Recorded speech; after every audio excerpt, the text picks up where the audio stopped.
Assalamualaikum warahmatullahi wabarakatuh. Innal hamdalillah nahmaduhu wa nasta'inuhu wa nastaghfiruh wa na'udzubillahi min syururi anfusina wa min sayyiati a'malina. May yahdihillahu fala mudhillalah wa may yudhlil fala hadiyalah. Asyhadu an la ilaha illallah wa asyhadu anna Muhammadar Rasulullah. Allazi la nabiyya ba'da amma ba'du. Kalau kita ngomongin tentang Ramadan, sebenarnya kita lagi ngomongin tentang momen yang paling penting dalam sejarah dakwah Islam. Kenapa? Karena di bulan inilah Al-Quran pertama kali diturunkan. Seperti firman Allah dalam Quran Surah Al-Baqarah ayat 185, yang artinya bulan Ramadan adalah bulan yang mana di dalamnya diturunkan Al-Quran. Wahyu pertama itu turun di Gua Hira dengan kata yang simpel tapi dalam banget. Iqra, bacalah. Artinya, dakwah itu dimulai dari ilmu. Awalnya, Rasulullah SAW berdakwah secara sembunyi-sembunyi, pelan-pelan, tidak langsung ramai, tapi fokus membangun kualitas orang-orang yang beriman di sekitarnya. Setelah itu, turun perintah berdakwah secara terang-terangan, seperti dalam Quran Surah Al-Hijr ayat 94, yang artinya, sampaikanlah secara terang-terangan apa yang diperintahkan kepadamu. Dari sini kita belajar bahwa berdakwah itu butuh proses dan tidak instan. Rasulullah SAW saja butuh waktu dan kesabaran, bahkan saat menghadapi penghinaan dan penolakan. Lalu bagaimana sih metode dakwah yang benar itu? Kalau kita lihat dari sejarah dakwah Rasulullah SAW, sebenarnya beliau tidak langsung mengubah dunia dalam semalam.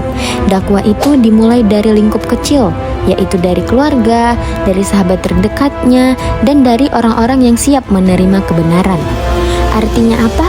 Perubahan besar itu selalu dimulai dari lingkaran kecil. Hari ini mungkin kita tidak berdiri di Bukit Syafa seperti Rasulullah SAW, tapi kita punya Bukit Syafa versi kita sendiri, yaitu media sosial, lingkungan kampus, bahkan circle pertemanan kita. Pertanyaannya, sudahkah kita memanfaatkannya untuk kebaikan? Allah Subhanahu wa Ta'ala sudah menjelaskan dalam Quran Surah An-Nahl ayat 125 yang berbunyi, Auzubillahi minasyaitonirrajim, ud'u ila sabili rabbika bil hikmati wal mau'izatil hasanah, yang artinya, serulah ke jalan Tuhanmu dengan hikmah dan pelajaran yang baik. Artinya apa? Dakwah itu bukan marah-marah, bukan juga merasa benar, tetapi dengan hikmah dan pendekatan yang baik.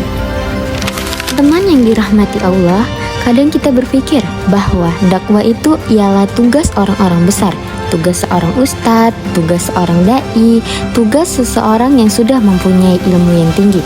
Padahal kalau kita lihat dari sejarahnya, dakwah Rasulullah SAW dimulai dari kepedulian. Beliau peduli melihat masyarakat Makkah tenggelam dalam kesyirikan, ketidakadilan, dan akhlak yang rusak. Dari rasa peduli itulah lahirnya perjuangan. Artinya, akar dari dakwah itu bukan hanya kepintaran, tapi kepedulian. Rasulullah SAW juga bersabda dalam hadis riwayat Al-Bukhari yang berbunyi, "Balighu anni walau ayat", yang artinya, sampaikanlah dariku walau cuma satu ayat.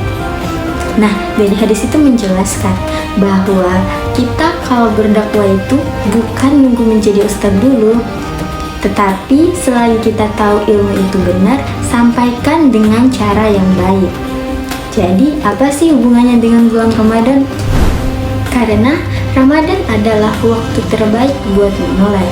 Minimal nih, dakwah ke diri sendiri dulu, seperti menjaga lisan, memperbaiki sholat, dan mendekatkan diri dengan Al-Quran. Kalau bisa, lanjut ke lingkungan sekitar, seperti mengingatkan teman untuk sholat, mengajak berbagi, atau membuat konten positif. Karena satu kebaikan kecil yang kita sampaikan bisa jadi pahala yang terus-menerus mengalir. Jadi teman-teman, sejarah dakwah Rasulullah SAW itu ngajar kita 3 hal. Yang pertama, dakwah itu dimulai dari ilmu. Yang kedua, dakwah itu membutuhkan kesabaran. Dan yang terakhir itu, dakwah itu harus dengan hikmah. Semoga Ramadan kali ini bukan hanya membuat kita menjadi lapar dan haus saja teman-teman, tetapi membuat kita menjadi pribadi yang lebih baik lagi dan lebih berani dalam berdakwah. Sekian yang saya sampaikan. Wassalamualaikum warahmatullahi wabarakatuh.